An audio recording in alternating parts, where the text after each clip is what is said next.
MP के CM Shivraj Singh Chauhan ने बुधनी से, तस्वीर आपकी टीवी स्क्रीन पर हम दिखा रहे हैं, पूर्व सीएम कमलनाथ ने छिंदवाड़ा से, तो वहीं शिवराज कैबिनेट में ही गृह मंत्री नरोत्तम मिश्रा और कांग्रेस नेता जीतू पटवारी समेत तमाम दिग्गजों ने आज मतदान किया है और दोनों ही राज्यों में सीएम और डिप्टी सीएम की सियासी साख दांव पर है।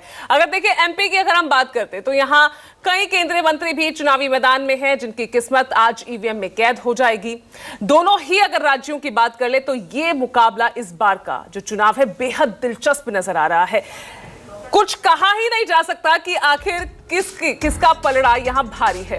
अच्छा, अगर मैं वोटिंग परसेंटेज की बात कर लूं, सुबह 9 बजे तक मध्य प्रदेश में 10.39%, छत्तीसगढ़ की बात कर लें तो सुबह 9 बजे तक यहां पर 5.71% वोटिंग हो चुकी है। सुबह 9 बजे तक आंकड़ा हम आपको दिखा रहे हैं 10.39% मध्य प्रदेश में। जो छत्तीसगढ़ की अगर हम बात कर लें तो सुबह 9 बजे तक यहां पर 5.71% वोटिंग हो चुकी है। तस्वीरें लगातार आपकी टीवी स्क्रीन पर है। मेरे तमाम सहयोगी इस वक्त यहां मतदान केंद्रों से लगातार हमें जानकारी दे रहे हैं। जनता के बीच कितना उत्साह है वो तस्वीरें हमारे सामने रख रहे हैं। बात चाहे मध्य प्रदेश की हो या छत्तीसगढ़ की हो, दोनों ही जगह पर बात कर ले मध्य प्रदेश की तो क्या वापस आ रहे हैं कमलनाथ। 2018 में सत्ता हाथ में तो आई, लेकिन 1.5 साल 15 महीने की सरकार के बाद हाथ से चली गई।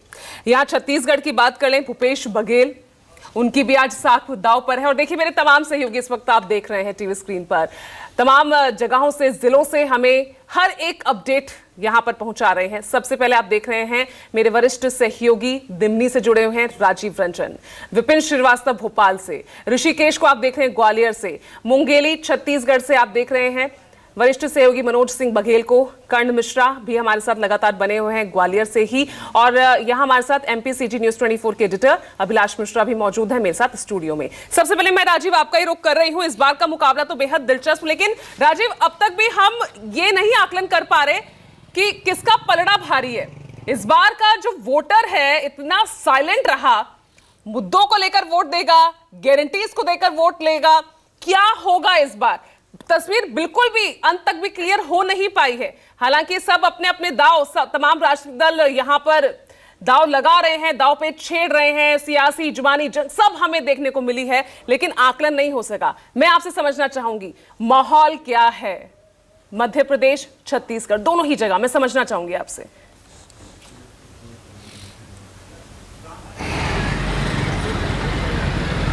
देखिए पूजा, सबसे पहले तो मैं दिमनी विधानसभा क्षेत्र के एक मतदान केंद्र पर हूँ। 10 बजे का समय और मुझे लगता है 300 के करीब, 250-300 के करीब मतदाता मतदान केंद्र के भीतर है। सुरक्षा के इंतजामात है। इससे पहले कि आगे कोई मैं बात बताऊं, यहाँ पर दिमनी विधानसभा क्षेत्र में एक मतदान केंद्र पर पथराव की सूचना अभी अभी मिली है थोड़ी देर पहले, और ये दिमनी का जो विधानसभा क्षेत्र है वो पूरे देश में चर्चा में है, मध्य प्रदेश में तो चर्चा में है ही। इसकी वजह यह है कि केंद्रीय कृषि मंत्री नरेंद्र सिंह तोमर को भारतीय जनता पार्टी ने इस सीट से उतारा है, लेकिन अभी तक 10 बजे तक अगर मतदान के पैटर्न की बात कही जाए तो नरेंद्र सिंह तोमर त्रिकोणीय लड़ाई में फंसे नजर आते। बलबीर सिंह दंदौतिया जो कि पूर्व विधायक रहे और बीएसपी से यहाँ पर कैंडिडेट है, बीएसपी का अपना एक जनाधार यहाँ पर अलग से है ही, और कांग्रेस के रविंद्र तोमर सिटिंग विधायक हैं। तो ये त्रिकोणीय लड़ाई में दिमनी में है, और ये जो 6-7 वीआईपी सीट्स, 6-7-8 अगर आप कहें मध्य प्रदेश में, तो उसमें एक दिमनी है। अलग अलग क्षेत्रों में ग्वालियर चंबल इलाके में नरेंद्र सिंह तोमर को जब टिकट विधानसभा का मिला तो इधर के लोगों को ये संदेश देने की कोशिश की गई कि अगर शिवराज सिंह चौहान की जगह चेहरा बदलने की बात आई तो नरेंद्र सिंह तोमर भी हो सकते हैं। इसी तरह प्रहलाद पटेल को जब नरसिंहपुर से लड़ाया गया, इसी तरह से जब कैलाश विजयवर्गीय को इंदौर 1 की सीट से लड़ाया गया, तो अलग अलग जो बड़े बड़े नेता हैं, शिवराज सिंह बुधनी से, कमलनाथ छिंदवाड़ा से, इन सारी वो जो 8-10 वीआईपी सीट्स है उसमें चंबल संभाग की सबसे वीआईपी सीट दिमनी है जहां पर मैं आया हूं। और अभी तक शुरुआती 3 घंटे के मतदान में मुझे ऐसा लग रहा है कि नरेंद्र सिंह तोमर त्रिकोणीय लड़ाई में फंसे हुए हैं।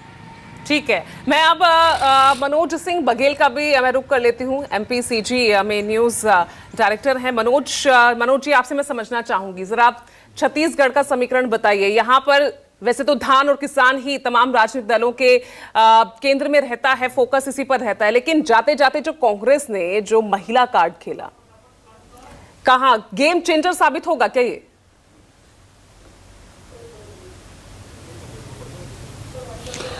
देखिए पूजा, यहाँ पर जो जैसा कि आपने कहा कि किसान ही सबसे बड़ा मुद्दा है, क्योंकि यहाँ पर पिछले 5 साल में किसानों के लिए जो वर्तमान सरकार है उसने काफ़ी कुछ किया है। जिस तरह से 2018 में उनकी घोषणा पत्र आई थी जिसमें 2500 रुपये में धान खरीदी और कर्ज माफ़ी की घोषणा की गई थी, उसका जो है बहुत अच्छा असर यहाँ पर देखा जा रहा है। इसके अलावा एक महत्वपूर्ण बात जो आपने कही, महिला वोटर जो हैं छत्तीसगढ़ में वो पुरुषों की तुलना में ज़्यादा हैं। यहाँ पर जो लिंगानुपात है वो राष्ट्रीय औसत से कहीं ज़्यादा है। तो यहाँ पर मैं वोटरों की बात करूँ तो यहाँ पर करीब 1 करोड़ 1 लाख वोटर जो है वो पुरुष वोटर हैं और वहीं महिला वोटरों की संख्या 1 करोड़ 2,70,000 है। तो 1,70,000 ज़्यादा संख्या है महिला वोटरों की। इसलिए महिला वोटरों को साधने के लिए दोनों ही राजनीतिक दलों ने जो है लोक लुभावन घोषणाएं की है। भाजपा ने जहां महतारी वंदन योजना लाकर ये कहा कि जो महिला वोटर हैं, जो भी विवाहित महिला हैं, उन सभी महिलाओं को जो है साल में 12,000 रुपये दिया जाएगा।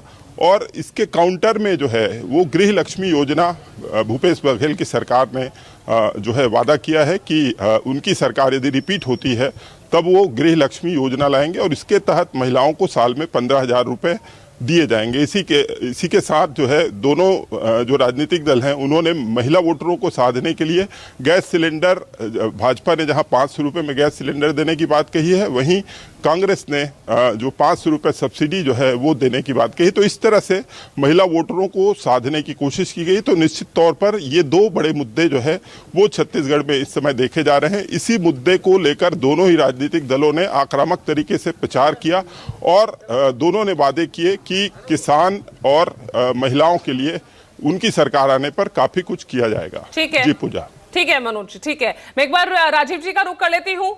राजीव, मुझे लग रहा है कि कुछ इंटरेस्टिंग तस्वीर आपके सामने है और शायद वही आप दिखाने की कोशिश करें। राजीव,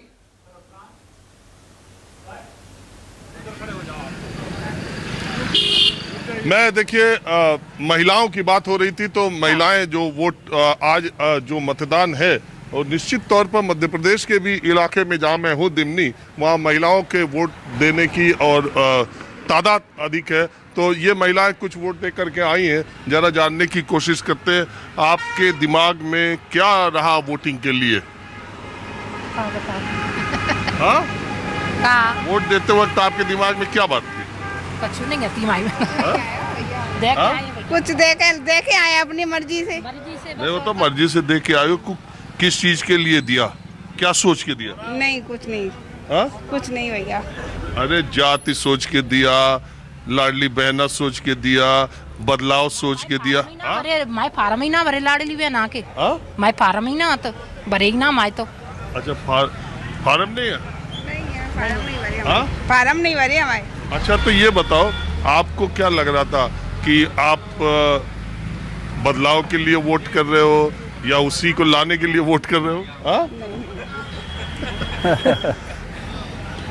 राजीव जी, ये ग्वालियर चंबल में महिलाएं यहाँ पर इस इलाके में बड़ा संकोच करती हैं और जैसा हम बार बार कह रहे हैं कि आप जिस जगह पर हैं वो काफी ग्रामीण क्षेत्र का इलाका है और महिलाएं वहां पर वोट तो कर देती हैं पर बताती नहीं है, वो अपने घर में भी नहीं बताती हैं। इस तरह की स्थिति होती है कि किसको वोट किया है। लेकिन यहाँ संकेत आपने दिए हैं कुछ, देखते हैं पूजा। बिल्कुल, और इसीलिए साइलेंट वोटर की जो शक्ति है ना, मुझे लगता है अभिलाष ये सभी समझ भी रहे हैं और इसीलिए यही आधी आबादी सबके फोकस, सबका केंद्र रही है इस बार। बुधनी का मैं रुख कर लेती हूँ। विपिन श्रीवास्तव हमारे साथ बने हुए। विपिन, बुधनी मुख्यमंत्री शिवराज सिंह चौहान की परंपरागत सीट, उनका गढ़, लेकिन उनके सामने कांग्रेस ने टीवी एक्टर विक्रम बस्ताल, उनको उतारकर क्या रणनीति ये समझ में आ रही है? क्या सोचकर इस तरह से ये दांव खेला है कांग्रेस ने? अभी थोड़ा टीवी वाला, अभी लाइव के बाद फिर बात करते हैं आप लोग से। क्या उम्र है आपकी? उम्र कितनी? मेरी तो कम से कम 91 साल की हो। वोट डालने आई हैं, क्या सोच के आई हैं? 90 के साल में जब वोट डालने जा रही हैं तो क्या सोच के दे रही हैं कि क्या किया है, कौन ने क्या किया है? सोच तो रही होंगी ना, वोट डालने से पहले सोचा होगा कि किसने क्या किया, अच्छा बुरा। कौन सी सरकार ने कौन अच्छा सी किया? सरकार ने अच्छा काम किया? शिवराज भैया ने अच्छा काम किया, किस सरकार ने अच्छा काम किया? वो पूछ रहा हाँ, है। अच्छा काम किया कौन ने किया है? शिवराज भैया। शिवराज जी ने। सामने बोलो हाँ, माइक इस पे बोलो आप। कितने काम किया? अच्छा किसने काम किया अच्छा? अच्छा काम किया भाईजान शिवराज ने। अच्छा देखिए पूजा, चूंकि शिवराज सिंह चौहान का गढ़ कहा जाता है, लगातार यहाँ से जीतते आए हैं बड़ी संख्या में। जितने मैं देख रहा हूँ पीछे की तरफ अगर आप देखिए तो यहाँ पर महिलाओं की भी संख्या ज़्यादा है, पुरुष भी हैं, लेकिन मुझे जो लग रहा है अब तक की 2 घंटे की जो स्थिति, उनमें ऐसा लगता है कि महिलाओं की संख्या इस बार थोड़ा सा सुबह का वक्त जो दिख रहा है, ज़्यादा वोटिंग करने पहुँच रही हैं। और महिलाओं की वोटिंग करने के पीछे भी क्या वजह हो सकती है, क्योंकि बड़ी महिलाओं का जिक्र लगातार हो रहा है, चाहे वो महिलाओं को लेकर योजनाओं की बात की जाती है। तो किस तरह से देखते हैं आप वोट डालने जाते हैं तो आपके मन में क्या ख्याल आ रहा है? बस कुछ ही पल में आप एक जगह वोट दे देंगे, लेकिन इससे पहले तक क्या सोचते हैं? सोचते हैं कि हम जिता दें भैया, बस ये सोचते हैं। अच्छा, क्यों जिताना? जिताना क्या किया? है? क्या किया है? सब काम किया, सब काम कर रहा, सब दूर कर रहे, पर सर मेरे काम नहीं किया कोई ने। ठीक है। मेरे पेंशन नहीं मिले, भाई उनको 1000 रुपया मिल रहा है, मैं कुछ नहीं मिला। और मैं पेंशन? हाँ, और मेरे कहवे कि तुम्हारी ज्यादा उम्र है, पेंशन वाले में कहवे कि तुम्हारी कम उम्र है। ठीक ठीक। तो मेरा काम कुछ नहीं हुआ। ठीक है। किस तरह से देखते हैं आप जब वोट करने जाते हैं तो आप, चूंकि महिलाओं को लेकर लगातार, चाहे बीजेपी सरकार की बात की जाए, आपको पैसा आता है लाडली बहन? आता है मुझे। अच्छा, आप जो कांग्रेस कहती है कि अगर सरकार में आएंगे तो 1500 रुपये महीने देंगे, तो अब जब कुछ पल बाद आप यहाँ वोट डालेंगे तब ये दोनों चीज़ें ख्याल में आएंगी कि क्या सोच के वोट डाला जाए? किसको वोट डालेंगे इससे मतलब नहीं है, लेकिन आपके दिमाग में क्या विचार आता है? हमारे दिमाग में तो बस एक ही विचार, हमारे मामा है डबल से, हमारे हर कार्य अच्छे विपिन, हो यहाँ रहे पर एक और इंटरेस्टिंग देखिए, फैक्टर पूजा- ये है कि कंप्यूटर बाबा को उतारा गया है सामने। कंप्यूटर बाबा जो है मध्य प्रदेश में, मिर्ची बाबा जो है, माफ कीजिएगा, वो लगातार ये तमाम ऐसे लोग रहे हैं जो हिंदुत्व के वोट को अपनी तरफ फोकस करने की कोशिश करते हैं। ये क्या बीजेपी को डेंट करेंगे, कांग्रेस को डेंट करेंगे? आपको लगता है कि इससे फर्क नहीं पड़ेगा? सीएम शिवराज सिंह चौहान बहुत बड़ा कैरिकेचर है वहां पर।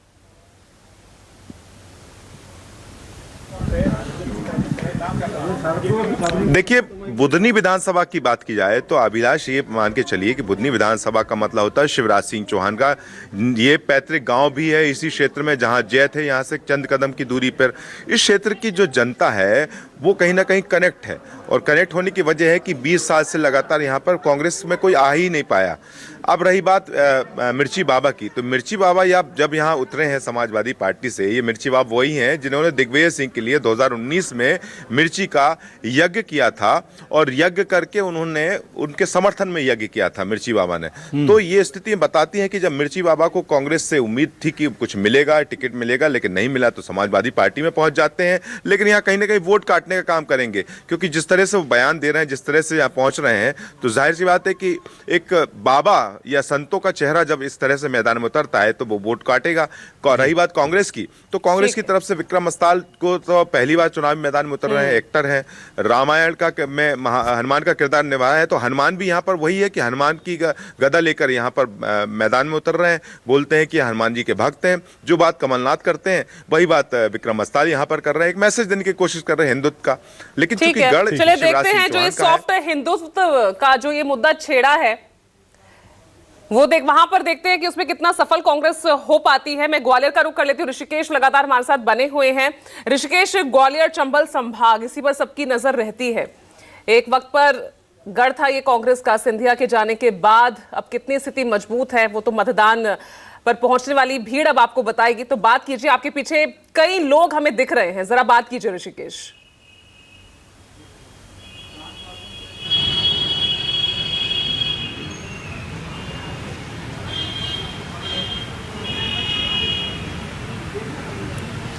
आपको मेरी आवाज मिल रही है? ऋषिकेश, आपकी आवाज मिल रही है। आपने मेरा सवाल सुना? ऋषिकेश, लोगों से बात कीजिए, जरा पूछिए इस बार किसकी मजबूत मैं जिस जगह स्थिति? पर मौजूद हूँ वहाँ पर मुरार जगह है, ग्वालियर पूर्वी का इलाका है, और यहाँ पे नरेंद्र सिंह तोमर अब से थोड़ी देर में वोट करने आएंगे, लेकिन देखिए कुछ मतदाता हैं जो कतार में हैं, उनसे मैं बात करने की कोशिश करता हूँ। इस बार क्या मुद्दा है ग्वालियर पूरब में? अरे बताओ तो पंडित जी, आप तो टीका किए, वो क्या मुद्दा है? विकास है, बदलाव है, योजना है? हाँ? क्या है भाई साहब, बताओ क्या बदलाव बताओ। हाँ, तुम बताओ, मैं कुछ नहीं बताता। क्या है इस बार मुद्दा? मुद्दा ये रोजगार लगे, और क्या है, बच्चों के जो छोटे छोटे बच्चे हैं, जो अभी नई उम्र के बच्चे हैं, उनको नौकरी वगैरह लग जाए, और क्या जी। ग्वालियर में इतने बड़े लोग चुनाव लड़ रहे हैं, ग्वालियर स्मार्ट सिटी है, स्टेडियम बन गया है, एयरपोर्ट है, तो विकास है या फिर नहीं? विकास तो है, बहुत काफ़ी विकास हुआ है, ऐसा नहीं है। स्वच्छता के मामले में भी ग्वालियर अच्छा एकदम काम हो रहा है उसमें। तो इस बार जब आप वोट कर रहे हो तो क्या माइंडसेट है? विकास के लिए है, बदलाव के लिए है? वोट डाल रहा हूँ पहले। क्या मुद्दा है भाई साहब? अरे बोलो तो यार, ऐसे शर्मा रहे हो जैसे साइलेंट वोटर हो। कोई शर्मा नहीं वाले। हाँ, तो क्या है मुद्दा? विकास है, क्या है भाई साहब ग्वालियर? रोजगार सबसे बड़ा मुद्दा है, क्योंकि सरकारी भर्ती बहुत ही कम पैमाने पे आ रही है इस बार, और देखा गया है कि इस बार बहुत कम वैकेंसी आई हैं। तो सबसे बड़ा मुद्दा रोजगार ही रहेगा युवाओं के लिए, और जो योजनाएं चला रहे हैं और भी इस तरह की योजना है कि जिससे सभी को लाभ मिले, इस तरह की योजना आनी चाहिए आगे भी। रोजगार और विकास दो अलग अलग चीजें हैं। रोजगार नहीं है तो विकास नहीं है। 17 साल से एक पार्टी से घूम रहे हैं तो फिर विकास कहाँ से होगा? तो रोजगार जब तक नहीं मिलेगा तो विकास की संभावना नहीं है। चलिए ठीक है, तो ये तस्वीरें ठीक है ऋषिकेश, सभी के जहन में अपने अपने मुद्दे हैं और उन्हीं मुद्दों की बिना पर आज अपनी सरकार चुनने के लिए, मतदान करने के लिए लोग पहुंच रहे हैं। ऋषिकेश, बने रहिए आप हमारे साथ। मैं एक बार फिर से मनोज सिंह बघेल, उनका मैं रुख कर लेती हूँ। मनोज जी, आपके साथ भी कई मतदाता जो है मौजूद हैं, जरा बात कीजिए, क्या रुख है इस बार? क्या मुद्दे उनके जहन में जिसको लेकर आज वो पहुंच रहे हैं मतदान करने के लिए?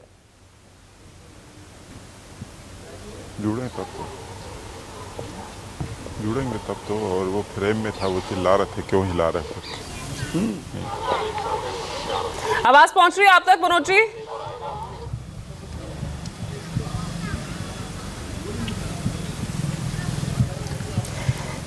करण मिश्रा हमारे साथ ग्वालियर से जुड़े हुए हैं। और करण, वहां पर क्या लोग मौजूद हैं, जरा पूछिए उनके क्या मुद्दे हैं। किस विधानसभा क्षेत्र में हैं आप करण इस वक्त?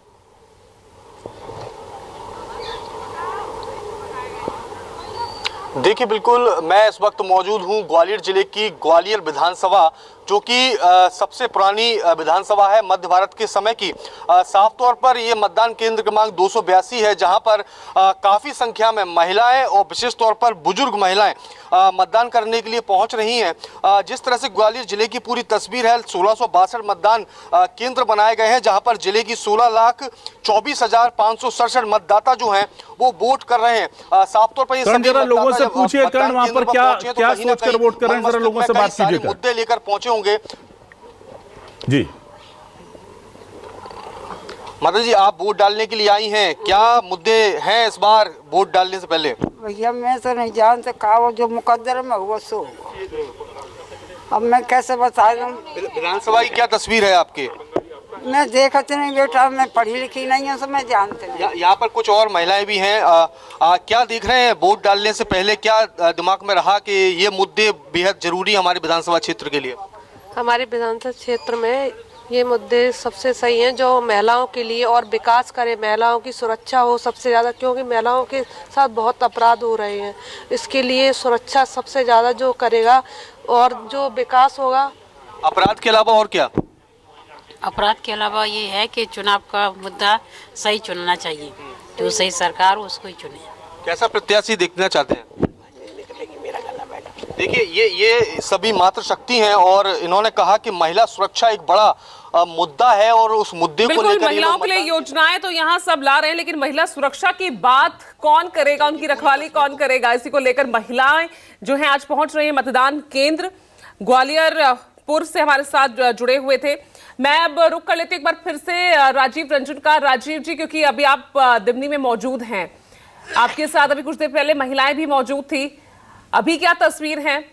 और अगर कुछ बोल पाए महिलाएं या जो मतदाता वहां पहुंच रहे हैं, बात करने की कोशिश कीजिए। उनके जहन में क्या मुद्दे इस बार हावी हो रहे हैं जिसको लेकर अपनी सरकार चुनने जा रहे हैं लोग?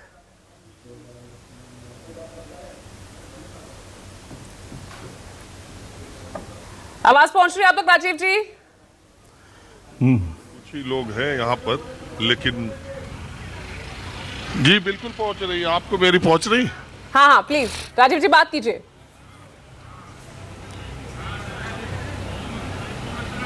ये 2-3 वोटर 4 वोटर है, मैं जानने की कोशिश करता हूं।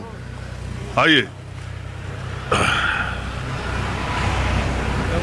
अरे मैं ये जानने के लिए आया हूं कि आज जब मध्य प्रदेश का वोटर वोटिंग के लिए आया है तो उसके दिमाग में पहली बात क्या है? आपने किसको दिया किसको नहीं दिया ये नहीं पूछ रहा। विकास के लिए, विकास चाहिए जनता के लिए, ये सबके लिए, जो अच्छा करेगा उसके लिए वोट है।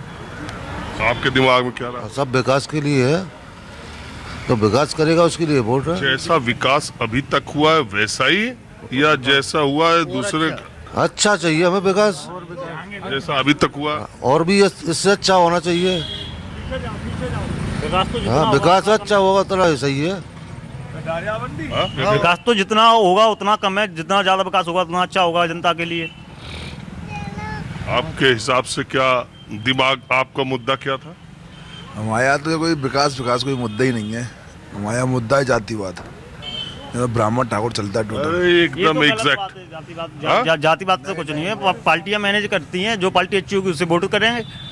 जातिवाद क्या है? जातिवाद हर जगह जातिवाद थोड़ी ना होता है, ऐसा कुछ नहीं है। यहाँ टोटल चुनाव जातिवाद का है, यहाँ पर तो ब्राह्मण ठाकुर चलता है। वो तो मैं जानता हूँ इस इलाके में ब्राह्मण, ब्राह्मण के साथ सारी जातियाँ हैं, ठाकुर अकेले हैं आज की डेट में, और ब्राह्मण बहुत अच्छे वोटों से जीत रहा है।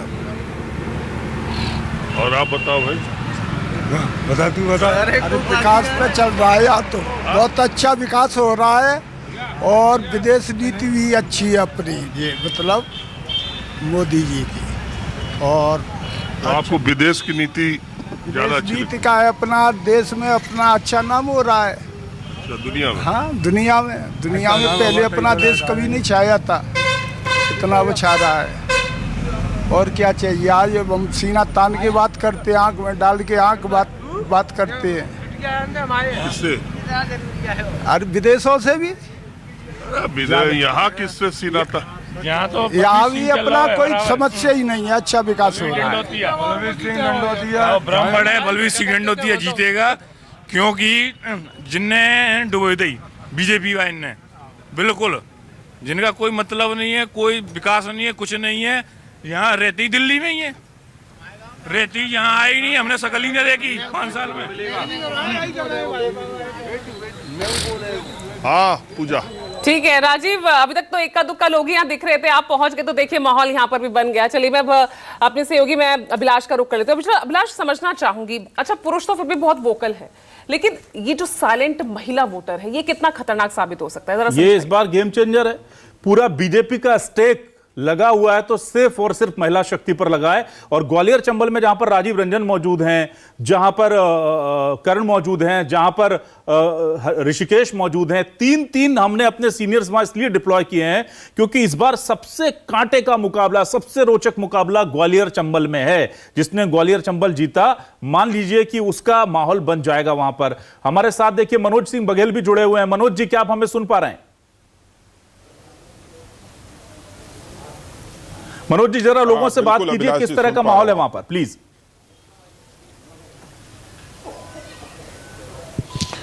देखिए, हम इस वक्त मुंगेली विधानसभा में मौजूद हैं, जहां पर सुबह से मतदाताओं की लंबी लाइन लगी है। और यहां पर जो पूर्व मंत्री हैं, 2 बार के मंत्री रहे हैं, इसके अलावा 4 बार सांसद और 6 बार के विधायक रहे पुन्नू लाल मोहले मैदान में हैं। उनके खिलाफ कांग्रेस ने युवा चेहरा संजीत बनर्जी को मैदान में उतारा है। कुछ मतदाताओं से बात करते हैं। हाँ, क्या नाम है? सरोज यादव। हाँ, क्या सोच के यहाँ पर वोट देने आए? अपने मत के दाता को चुनने आया हूँ, और मैं जो अपने अगले निधि जो चुनना चाहता हूँ, अपने मन में संकोच लेकर कहना चाहता हूँ कि अपने माननीय श्री नरेंद्र मोदी जी को देखते हुए अगले विधि का उन्हीं को मैं चुनना चाहता हूँ। चलिए, और कुछ लोग हैं, उनसे बात करते हैं। आप बताइए, क्या चल रहा है आपके दिमाग में वोट डालते समय? इस बार परिवर्तन का लहर है यहाँ, भूपेश को भगाना है यहाँ से।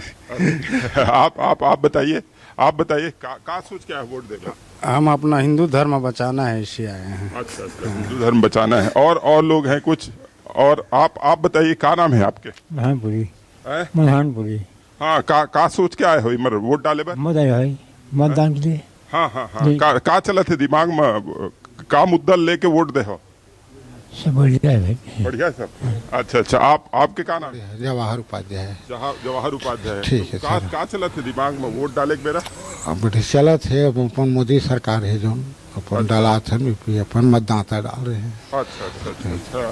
तो अभिलाष जी, आपने सुना कि यहाँ पर मिश्रित तरह की प्रतिक्रिया आ रही है। कुछ लोग बदलाव की बात कर रहे हैं, तो कुछ लोग मोदी की गारंटी पर भरोसा कर रहे हैं। तो इस तरह की बातें जो है वो मतदाता कर रहे हैं। बात जहाँ तक वोटिंग की करें तो सुबह जब 8 बजे से मतदान शुरू हुआ था, उस समय महिलाओं की लंबी लाइन देखी गई थी। उस समय चूंकि इस समय धान कटाई का मौसम चल रहा है और लोग जो है काफी व्यस्त हैं, इसलिए सुबह से महिलाएं यहाँ पर जो है पहले वोट डालने आई और उसके बाद फिर कृषि संबंधी कार्यों के लिए निकल गई हैं। इसीलिए आप देख सकते हैं कि महिलाओं की लाइन अभी खत्म हो चुकी है और दोपहर बाद जैसे ही कृषि कार्य जो उनका समाप्त होगा, उसके बाद फिर से महिलाओं की लंबी लाइन लगने की उम्मीद है। जी बिल्कुल पूजा, यहाँ पर देखिए, ये जहां पर पुन्नूलाल मोहल्ले का जिनका जिक्र कर रहे हैं, जिस विधानसभा सीट पर हैं, अजय योद्धा हैं।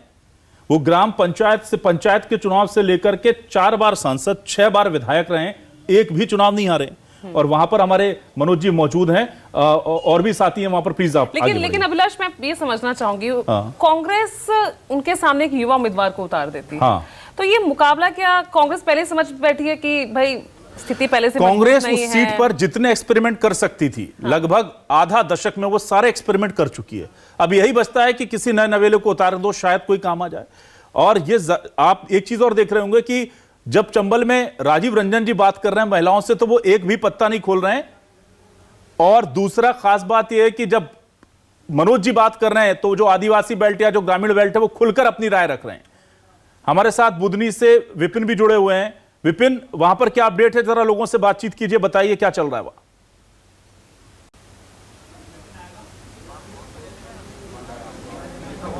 बिल्कुल, लोगों का आने का सिलसिला चल रहा है। महिलाएं तो अभी हैं लाइन में, लेकिन यहाँ की स्थिति अब बताती कुछ और। जो नए लोग आ रहे हैं उनसे बात करेंगे, परिवार के साथ वोट करने जा रहे हैं।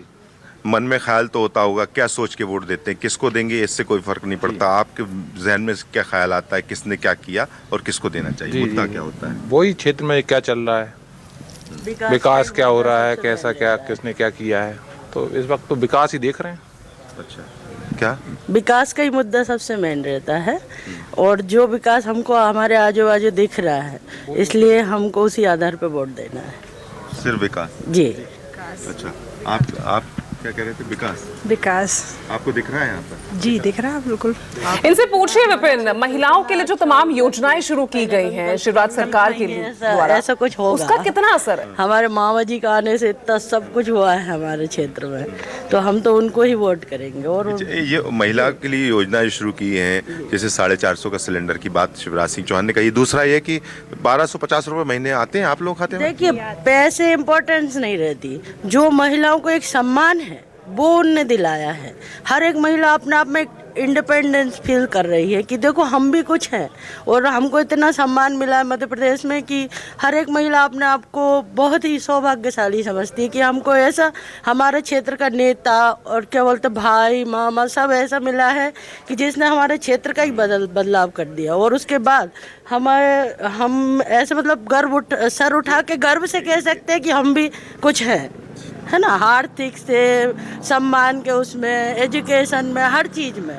इसलिए हम तो विकास और हमारे क्षेत्र के जो इतने सम्मानित प्रतिष्ठित व्यक्ति हैं उनका ही सपोर्ट करें। अच्छा, ये इस तरह की, अब जैसे इन्होंने कहा कि जो पैसा मिलता है, अगर ये इस तरह की कोई वादे करता है, दूसरे भी वादे करती हैं पार्टियां, तो आप लोगों का मन वहाँ नहीं भटकेगा कि भाई वो 1500 देंगे, कोई 2000 देंगे? नहीं, ऐसा कुछ नहीं। पूजा, ये बहुत इंपॉर्टेंट बाइट यहाँ पर देखिए, आप सुना जो महिलाओं ने विपिन वहां पर बताया है कि महिलाओं को जो सम्मान दिलाया है सीएम शिवराज सिंह चौहान ने। मैं बार बार कह रहा हूं कि बीजेपी का सिर्फ और सिर्फ एकमात्र मास्टर स्ट्रोक या स्टेक लगा हुआ है, वो महिलाओं पर लगा हुआ है। बहनों ने भाई का साथ दे दिया तो रिकॉर्ड बन जाएगा, लेकिन अगर बहनों ने थोड़ा भी उनमें बिखराव आता है तो फिर बीजेपी के लिए दिक्कतें हो जाएंगी। इमोशनल कार्ड भी खेलते नजर आते शिवराज। बिल्कुल, कल तक, बल्कि हम कल तक देख रहे थे वो लाडली बहनों के साथ चाय पी रहे थे, उनके साथ चाय नाश्ता कर रहे थे। बिल्कुल। ग्वालियर से तस्वीर दिखाई ऋषिकेश, आप जहां पर मौजूद हैं वहां इस वक्त क्या वहां पर भी महिलाएं मौजूद हैं? और कोशिश कीजिए भाई उनके मन के मुद्दों को निकालने की, इनको टटोलना बहुत जरूरी है इस चुनाव में।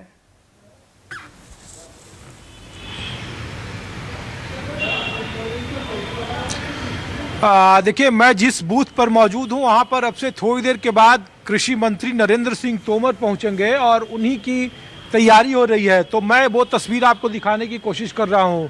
नरेंद्र सिंह तोमर भले ही मुरैना के दिमनी से विधानसभा चुनाव लड़ रहे हैं, लेकिन वो वोटर ग्वालियर पूरब से हैं, जहां से माया सिंह चुनावी मैदान में है। और तस्वीरें देखिए यहाँ पे, चूंकि शहरी इलाका है और शहर में मतदान बेहद कम है। दिलचस्प आंकड़ा है यहाँ पे, सबसे ज़्यादा साख का सवाल यहाँ नरेंद्र सिंह तोमर के अलावा ज्योतिरादित्य सिंधिया पर टिका हुआ है। ये पूरे जो चंबल संभाग है, जिसको चर्चा बार बार अभिलाष जी कर रहे थे कि इस इलाके में तकरीबन 34 सीटें हैं और इन 34 सीटों में करिश्मा किसके साथ होगा ये कहना मुश्किल है।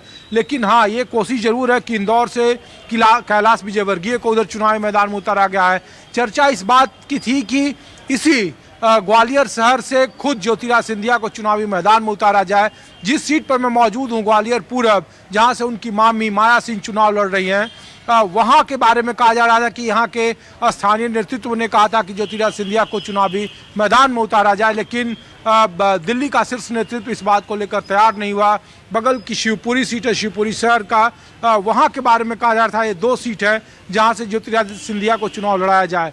लेकिन जो हालात है, जो सुबह से अलग अलग बूथों पर तकरीबन 8 से 10 बूथों पर हम लोगों ने दौरा किया है, तो जो 2 चीज़ें महत्वपूर्ण है। पहला एक कि सरकार को एंटी इनकम्बेंसी का भी सामना करना पड़ रहा है। चलिए, दूसरी ठीक है ऋषिकेश, मैं उम्मीद करती हूँ अगली बार जब आपके पास आऊं तो कुछ मतदाता यहाँ पर होंगे और उनके मुद्दों पर हम बात करेंगे।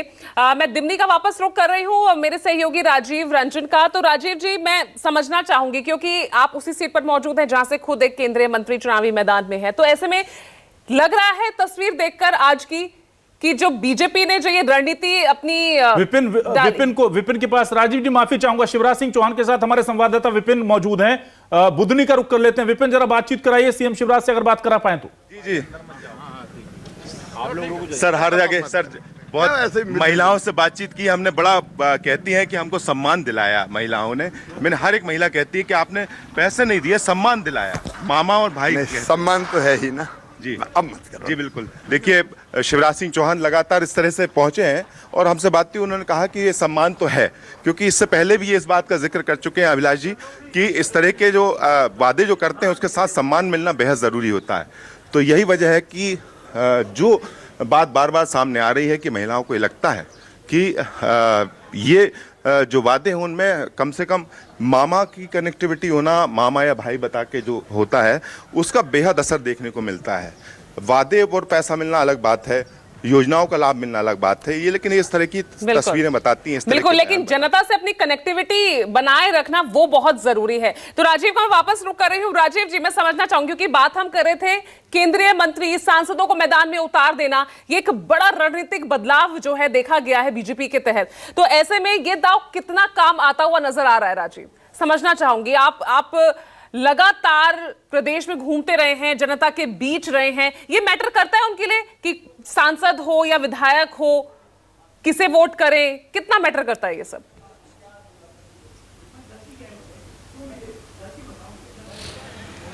देखिए, दिमनी सीट भारतीय जनता पार्टी के लिए एक टफ सीट है और नरेंद्र सिंह तोमर इस इलाके के भारतीय जनता पार्टी के सबसे कद्दावर नेता है। अगर ग्वालियर चंबल में कहा जाए, कांग्रेस पार्टी की तरफ से ज्योतिरादित्य सिंधिया इस इलाके के थे और बीजेपी को इस इलाके में खड़ा करने में नरेंद्र सिंह तोमर का बहुत योगदान है। मैंने आपको कहा कि मुरैना के वो रहने वाले हैं और दिमनी सीट टफ सीट थी और इसीलिए उनको यहाँ उतारा गया।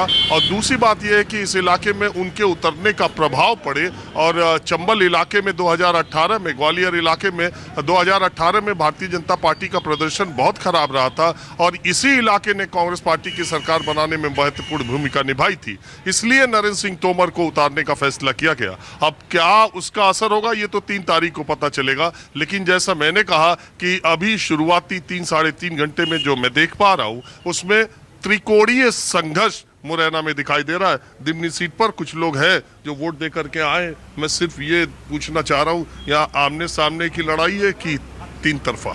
आमने सामने की।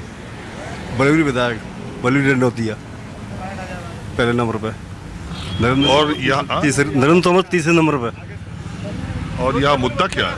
मुद्दा यही है कि नरेंद्र तोमर ने कोई विकास नहीं किया, इसने जातवाद फैलाया यहाँ पर पूरे जिले में, जातवाद, ठाकुरवाद। इसने किसी भी नेता को आगे नहीं बढ़ने दिया इसने, नरेंद्र तोमर ने। आप कौन वाद पर चल रहे हो? हम तो जो प्रत्याशी अच्छा होता है उसको, जातवाद। नाम है आप? कृष्णा शर्मा। जो जातवाद नहीं फैलाए, क्षेत्र में विकास करे। ब्राह्मण है, पंडित है। दंडोतिया भी ब्राह्मण है? दंडोतिया ब्राह्मण है।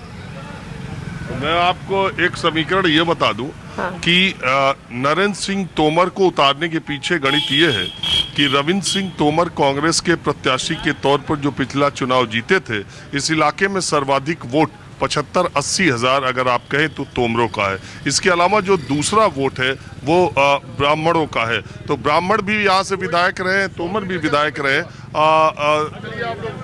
और जो बलवीर दंडोतिया बीएसपी से विधायक रहे हैं, पहले भी जीत चुके हैं, वो इस बार फिर बीएसपी से चुनाव लड़ रहे हैं। और जो ब्राह्मण और जाटव दलित गठजोड़ है वो उसके आसरे पर लड़ रहे हैं। मैं जिस बूथ पर हूं, अब थोड़ी देर में यहां से मैं दूसरी जगह जाऊंगा क्योंकि एक बूथ से पूरी विधानसभा का पता नहीं चल सकता। तो इसलिए मैं आपको तथ्य फैक्ट ये बता दे रहा हूं कि जिस बूथ पर मैं इस वक्त खड़ा हूं और जिन लोगों से बात कर रहा हूं उसमें ज्यादातर दलित और ब्राह्मण वोटर हैं। बिल्कुल। और पूजा, राजीव जी जो जानकारी दे रहे हैं, देखिए लगातार उनकी बातचीत से साफ निकल कर आ रहा है कि नरेंद्र सिंह तोमर जैसा दिग्गज वो जो है फंसा हुआ है उस सीट पर। बलवीर दंडोतिया जबरदस्त टक्कर दे रहे हैं और वहां पर जिस कास्ट फैक्टर की बात कर रहे हैं, तोमर वोट बैंक को साधने के लिए बीजेपी ने नरेंद्र सिंह तोमर को वहां भेजा। कांग्रेस से रविंद्र तोमर वहां से जीतकर आए थे, वो विधायक हैं।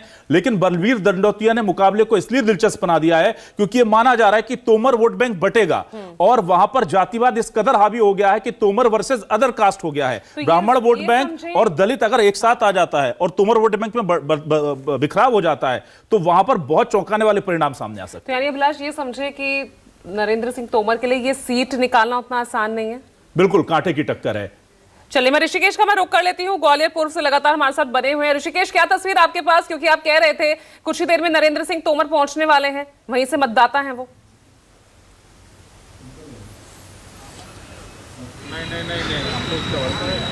बिल्कुल, नरेंद्र सिंह तोमर पहुंचने वाले हैं और जिस जगह पर 154 जो उनका बूथ संख्या है उसकी तस्वीर मैं दिखा रहा हूं। अब से तकरीबन 8 से 10 मिनट का वक्त और लगेगा जब वो यहां पे पहुंचेंगे। कुछ मतदाता आप देखिए कतारबद्ध दिख रहे हैं हमें, उनसे मैं बात करने की कोशिश करता हूं कि आखिर मुद्दे क्या हैं, क्योंकि ये जो सीट है वो ग्वालियर पूर्वी की सीट है। माया सिंह यहाँ से चुनावी मैदान में है। इस बार क्या मुद्दे हैं भाई साहब? मुद्दे क्या हैं इस बार चुनाव में? बेसिक मुद्दे हैं सारे, काम होते रहते हैं, काम छूटते रहते हैं, मुद्दे सारे बेसिक हैं। कैंडिडेट पर वोट जाता है, पार्टी पर वोट जाता है, वही इस बार हुआ। कैंडिडेट पर जाता है, पार्टी पर वोट जाता है, मुख्यमंत्री के चेहरे पर वोट जाता है। बाकी मुद्दे, सिटी के मुद्दे, शहर के मुद्दे, प्रदेश के मुद्दे सारे बेसिक्स हैं। कुछ काम होते रहते हैं, कुछ काम नहीं होते हैं। नहीं तो इस बार चूंकि चेहरा शिवराज सिंह चौहान यहाँ है, 18 साल से सरकार है, स्मार्ट सिटी ग्वालियर है, तो क्या लोकल कैंडिडेट पर वोटिंग हो रहा है या फिर केंद्र को देख करके कि सेंटर स्पॉन्सर्ड स्कीम? दोनों फैक्टर है। ये जो इंडिविजुअल मतदाता है उसके दिमाग का फैक्टर है। कोई है जो केंद्र को देख के ही वोट दे रहा है, कोई है जो लोकल मुद्दों से परेशान है वो उनको वोट दे रहे हैं, कोई है जो सिर्फ पार्टी को वोट दे रहे हैं, है ना। तो वो अलग अलग फैक्टर है। जैसे मैं अपनी बात करूँ तो मेरे दिमाग में सारे मुद्दे एक साथ है कि मुझे सेंटर भी दिख रहा है कि हाँ भाई अगर यहाँ कमज़ोर करेंगे तो वहाँ भी कमज़ोर होगा, तो वो सारे फैक्टर भी है। आपके दिमाग में क्या मुद्दे हैं सर? हमारे दिमाग में कोई मुद्दे नहीं है, सब वही है जो जैसा चल रहा है चलने दो। नहीं, क्योंकि यहाँ बड़ा दिलचस्प था, कोई जीता फिर दूसरे पार्टी में आ गया, फिर दूसरे पार्टी से दूसरे पार्टी में आ गया, तो फिर कोई आया ही नहीं है इसमें, तो वही सेम वही है, बस माया सिंह जी है जो बदली है। सरकार बीजेपी की बनना ही है। सरकार बीजेपी की बनना ही है। बनना ही है। चलिए, क्या मुद्दे हैं भैया इस बार? हाँ, क्या मुद्दे हैं भाई साहब? बस वो ये कि विकास हो अपने क्षेत्र का और सब कुछ वही, और कुछ नहीं चाहिए। जनता को क्या चाहिए? विकास, पानी, सड़क, बिजली दुरुस्त मिले, बस ठीक है। और क्या होगा उसके लिए?